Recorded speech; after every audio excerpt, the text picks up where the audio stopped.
శంకర్ జాతి అన్నావు ఎవడు సంజాయిషి ఇవ్వాలి శంకర్ జగపై సంజాయిషి ఇవ్వాలి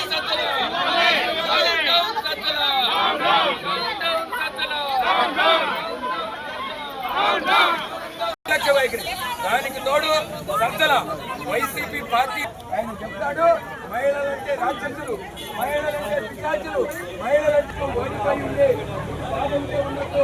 అమరావతితో పెట్టుకున్న వాడు ఎవడు బతికి బట్ట కట్టలేదు. కూటమి ప్రభుత్వం మేనమేషాలు లెక్కించొచ్చేవో మిమ్మల్ని జైల్లో పెట్టడానికి. అమరావతి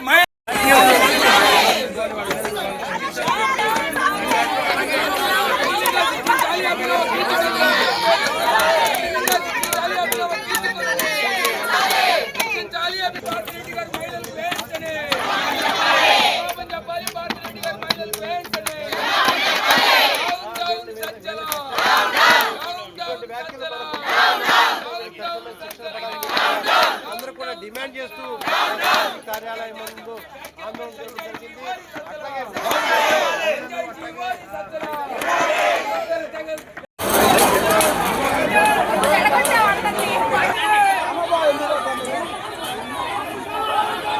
డిఎస్పీ గారు లేరుగా బాగా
Down, down, Sakshi! Down, down, Sakshi! Down, down, Sakshi! Rakshasa Santati! Down, down, Rakshasa Santati! Down, down, Rakshasa Santati! Vaishane! Ashikari Krishnavardhana Vaishane! Ashikari Krishnavardhana Vaishane! Ashikari Krishnavardhana Vaishane! Down, down, Sajjala! Down, down, Sajjala! Rakshasa Jati Sajjala!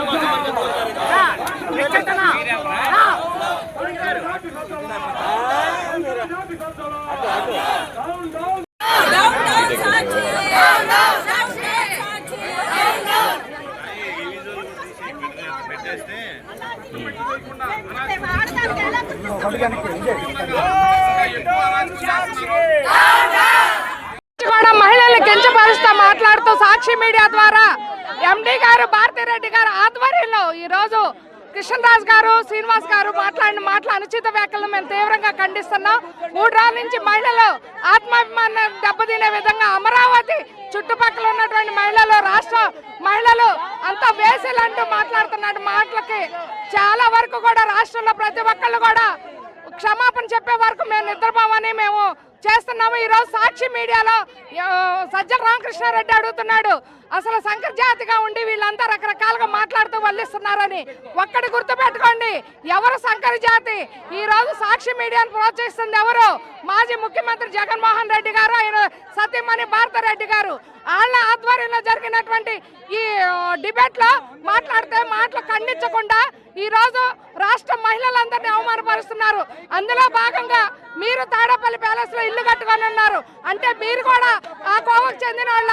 ఈ రకంగా మీరు మాట్లాడుతుంటే మహిళగా ఉండి ఖండించకపోగా సైలెంట్గా ఉన్నారు. ఏదేమైనా సరే మీరు సాక్షి పేపర్ని బ్యాన్ చేసే వరకు కూడా మేము ఆంధ్ర రాష్ట్ర మహిళలు అంతా కూడా కంగడం కట్టుకొని ఈ విధంగానే ధర్నా చేస్తామని సందర్భంగా తెలియజేస్తున్నాం. గత 3 రోజుల కింద సాక్షి ఛానల్లో డిబేట్ పెట్టి అమరావతి గురించి కృష్ణంరాజు కొమ్మినేని శ్రీనివాసరావు గారు సాక్షి ఛానల్లో డిబేట్ పెట్టి అమరావతి దేవతల రాజధాని కాదు, అదొక వేశ్యల రాజధాని, అక్కడ సెక్స్ వర్కర్లు ఎక్కువగా నివసిస్తున్నారని చెప్పి అమరావతి మీద విషం కక్కే మాటలు మాట్లాడి మహిళల్ని ఎంతో అవమానపరిచే విధంగా మాట్లాడారు. వారు తక్షణమే క్షమాపణ చెప్పి దాంతోపాటు సాక్షి ఛానల్ చైర్మన్ అయినటువంటి భారతి గారు కూడా ఇంత మట్టికి దాని మీద ఖండించి కానీ దాని మీద ఇంత మట్టికి తప్పు జరిగిందని కానీ చెప్పకపోవటం, దాంతోపాటు ఈరోజు సజ్జల రామకృష్ణారెడ్డి గారు ప్రెస్ మీట్ పెట్టి అక్కడ శంకర జాతి వాళ్ళు నివసిస్తున్నారని చెప్పి ఇంకా మహిళల్ని అవమానపరిచే విధంగా మాట్లాడుతున్నారు. గతంలో మీరు గవర్నమెంట్లో ఉన్నప్పుడు అమరావతి మీద విషం కక్కారు. మీకు 3 రాజధానులు అని చెప్పి మూడు మొక్కలు అట్లా ఆడారు. ఒకటే రాజధాని అని చెప్పి చంద్రబాబు గారు ఆ రోజు ఎలక్షన్కి వెళ్ళడం జరిగింది. ప్రజలు మ్యాండేటరీ ఇచ్చారు, మిమ్మల్ని 11 సీట్లకి పరిమితం చేశారు. అయినా కూడా మీరు బుద్ధి రాకుండా ఒకళ్ళేమో అమరావతి శ్మశానం అంటాడు, ఒకడేమో సెక్స్ వర్కర్లు ఉన్నారంటాడు. ఏదో విధంగా మీరు దాని మీద విషం కక్కే ప్రయత్నం చేస్తున్నారు తప్పితే మీరు అమరావతిని డెవలప్ అవుతాన్ని ఓర్చుకోలేని తనం కనపడుతుంది. మీరు మహిళల మీద మీరు మాట్లాడిన మాటలు మీ సాక్షి ఛానల్లో డిబేట్ పెట్టిన విధానం చూస్తే మీకు మహిళలు తగిన బుద్ధి చెబుతారు. రాబోయే రోజుల్లో మీరు 0 సీట్లకి పరిమితం అవుతారు. మీ పార్టీ మహిళల యొక్క ఉసురు తగిలి పోయిద్దని చెప్పి తెలియజేస్తూ ఇప్పుడైనా భారతిరెడ్డి గారు కానీ జగన్ రెడ్డి గారు కానీ మహిళలకి తక్షణమే క్షమాపణ చెప్పాలని తెలియజేస్తున్నాం. మహిళల మీద మాట్లాడిన కొమ్మినేని శ్రీనివాసుని కృష్ణరాజుని ఇమీడియట్లీ అరెస్ట్ చేసి తగిన శిక్షలు వేయాలని చెప్పి తెలియజేస్తూ సెలవు తీసుకుంటున్నాను. చాలా దురదృష్టకరం అండి. ఎంతంటే మహిళలని కించపరుస్తూ, ఇది భారతదేశం అంటే మహిళలని పూజించి గౌరవించే సంస్కృతి, మహోన్నతమైన సంస్కృతి భారతీయ సంస్కృతి. అటువంటి సంస్కృతికి విఘాతం కలిగే రీతిలో ఇష్టం వచ్చినటువంటి వ్యాఖ్యలు చేస్తూ, అంటే ఎంత అసహ్యకరం అంటే జుగుప్సాకరమైనటువంటి ఆంధ్రప్రదేశ్ మహిళలందరినీ వేశ్యలుగా, సెక్స్ వర్కర్లుగా, ఎయిడ్స్ వ్యాధిగ్రస్తులుగా చిత్రీకరించేటువంటి దుర్మార్గమైనటువంటి నీచమైనటువంటి అమానవీయమైనటువంటి ఆలోచన భావజాలాన్ని కలిగినటువంటి వాళ్ళని ఏమి చేయాలి? వాళ్ళని ఉరి తీయాలి. ఎందుకంటే మహిళలని ఇటువంటి తప్పుడు మాటలతో మాట్లాడితే ఇళ్లకే పరిమితం చేయాలనుకుంటున్నారు. కబడ్దార్, మీకు ఇంకోసారి చెబుతున్నాం, ఇప్పటికి 80 గంటలైంది. భారతిరెడ్డి గారు ఒక మహిళగా ఆమె మీద వ్యాఖ్యలు వస్తే మొట్టమొదటగా ఖండించిన వాళ్ళు అమరావతి మహిళలు. అటువంటి గొప్ప మనసు ఉన్నటువంటి అమరావతి మహిళల ఆడబిడ్డలని నీ ఛానల్లో నీ ఉద్యోగుల చేత నువ్వు కూర్చోబెట్టి ఈరోజు అసభ్యకరమైన వ్యాఖ్యలు చేశావు. అది నీకు తెలియకపోతే 80 గంటలు అవుతుంది. ఒక్కసారి ఇటువంటి దురదృష్టకరమైన వ్యాఖ్యలు, దీన్ని ఖండిస్తున్నాను ఒక్క మాట మాట్లాడితే నీ గౌరవం పెరిగేది. కానీ మీరే వ్యవస్థీకృత నేరాలుగా చేస్తూ ఈ విధమైనటువంటి ఆలోచన విధానంతో ఉన్నారు కాబట్టి మీరు ఖండించలా. వైఎస్ భారతిరెడ్డి గారు ఇప్పటికైనా బేషరతుగా క్షమాపణ చెప్పాలి.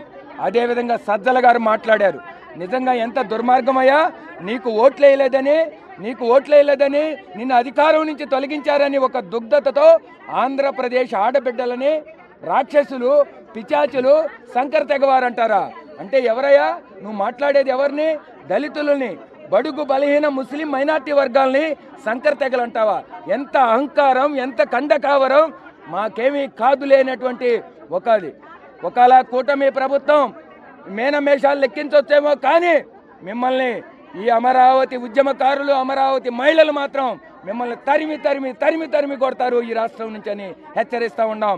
ఎప్పటికైనా బేషరతుగా క్షమాపణ చెప్పండి. అదేవిధంగా ఆ అభినవ కీచకులైనటువంటి కృష్ణరాజు కేఎస్ఆర్ని మా అమరావతి మహిళలకు అప్పచెప్పండి, అమరావతి మహిళల ముందు పెట్టండి. నిజంగా ఈరోజు బాధ తప్త హృదయాలతో, కన్నీళ్లతో ఏ విధంగా నిద్ర లేకుండా అలమటిస్తూ ఉన్నారు ఒక్కసారి ఆలోచించుకో. సజ్జల ఇష్టం వచ్చినట్టు వ్యాఖ్యలు చేయొద్దని హెచ్చరిస్తూ ఉన్నాం. జై అమరావతి, జై హో ఆంధ్రప్రదేశ్. ఈ రోజున సకల సౌకర్యాలు అనుభవించి సకల మంత్రిత్వాన్ని అనుభవించిన సజ్జల రామకృష్ణారెడ్డి అనే దొంగ నా కొడుకు ఈ రోజున మహిళను కించపరిచే విధంగా మాట్లాడటం చాలా సిగ్గుచేటు. అలాగే ఒక జర్నలిస్ట్ అయ్యి విద్యా మేధావులైన కొమ్మినేని శ్రీనివాస్ మరియు కృష్ణమరాజు గారు కూడా మాట్లాడటం చాలా తగని విషయం. దేవతల రాజధాని అయిన అమరావతిని కించపరుస్తూ వేసల రాజధాని అనటం వాళ్ళ ఫ్యామిలీకి కూడా వర్తిస్తుంది. వాళ్ళు కూడా కృష్ణా జిల్లా వాసులే, వాళ్ళకు కూడా వర్తిస్తుంది. అది అర్థం చేసుకొని మాట్లాడవలసిందిగా మేము కోరుతున్నాం. అలాగే ఈడని వీళ్ళిద్దరిని మహిళలకు అప్పచెప్తే మహిళలు బుద్ధి చెబుతారని మీకు తెలియజేస్తూ నమస్కారం. అమరావతి రైతుల్ని ఒక వేసలతో పోల్చావు. నువ్వు అమరావతి రైతుల శాపం తగిలే నువ్వు 11 సీట్లతోటి అదోలకానికి తొక్కేశారు నిన్ను. అలాంటి జగన్మోహన్ రెడ్డి ఈ రోజున మళ్ళీ అమరావతి రైతుల్ని నువ్వు వేసల కింద పోల్చి నువ్వెంత దుర్మార్గంగా నీచంగా మాట్లాడుతున్నావు అనేది అందరూ గమనిస్తూనే ఉన్నారు. ఈ రోజున నీ తండ్రి చచ్చిపోతే కనీసం ముక్కా చెక్క అన్నది దొరికింది. ఈ రోజున నువ్వు చచ్చిపోతే నీ బూడిద కూడా దొరకదని చెప్పేసి మేము చెప్పిస్తున్నాము. ఆడవాళ్ళని ఏ రోజైతే ఎక్కడైతే నిందింపబడతారో ఆడవాళ్ళని ఎక్కడైతే ఏడిపిస్తావో ఆ రోజు రాజ్యాలన్నీ కూలిపోతాయని చెప్పేసి శాస్త్రాలు చెప్తున్నాయి. అదే శాస్త్రం నీకు వర్తించి ఈ రోజున నువ్వు బూడిద కూడా దొరకని స్థితిలోకి నువ్వు చచ్చిపోతావని తెలియజేస్తున్నాము. ఈ రోజున ఆడవాళ్ళందరూ కూడా కన్నీరు మున్నీరుగా ఏడుస్తున్నారు. ఈ రోజున ఎంతో పవిత్రమైన అమరావతిలో పుట్టిన ప్రతి ఒక్క ఆడదాన్ని కూడా శాపం నీకు తగిలి ఈ రోజున నువ్వు అదోలకదానికి తక్కువ పడతావని చెప్పేసి తెలియజేస్తున్నాము. ఇదే కనుక కంటిన్యూషన్ అయ్యి నువ్వు ఈ రైతుల జోలికి వచ్చావంటే మాత్రం మేమందరం కూడా నీ ప్యాలెస్కి వచ్చి తరిమి కొట్టే రోజుల దగ్గరికి వచ్చినాయని తెలియజేస్తున్నాం. అందరికీ నమస్కారం. మన దేవతల రాజధాని అమరావతిని వాళ్ళు ఏ రకంగా మాట్లాడుతున్నారంటే మరి వాళ్ళు నోరు మరి అది పెంట నోరు అర్థం కావట్లేదు. కానీ ఆ సకల శాఖ మంత్రి మాజీ సజ్జల రామకృష్ణ గారు అలాగే జగన్మోహన్ రెడ్డి గారు కూడా దీన్ని ఖండించకుండా దీన్ని వదిలేయడం చాలా తప్పు. మరి ఎవరైతే ఉన్నారో కృష్ణరాజు గారు కానీ మరి వీళ్ళు మాట్లాడింది చాలా వర్గంగా తప్పది. దీన్ని చాలా ఖండిస్తున్నాము. మరి ఇంతకుముందు 151 మంది ఉన్నారు, వాళ్ళ ఫ్యామిలీని తెచ్చి వాళ్ళు కూడా ఈ రకంగా మరి అమరావతిలో ఏమన్నా ఎట్లానే చేశారా వాళ్ళ ఫ్యామిలీలతో తెచ్చి మరి ఈరోజు కూడా ఆయన అమరావతిలో ఉంటున్నాడు జగన్మోహన్ రెడ్డి గారు కూడా. మరి దానికి సమాధానం ఏం చెబుతారో దీన్ని మటుకు తీవ్రంగా ఖండిస్తున్నాము. ఇది కనుక దీన్ని తీవ్రంగా చేయకపోతే కనుక మళ్ళీ అసలు మీకు 11 కాదు కదా, మీకు ఒక్క సీటు కూడా రాదని చెప్పేసి నేను మనం చేస్తున్నాను.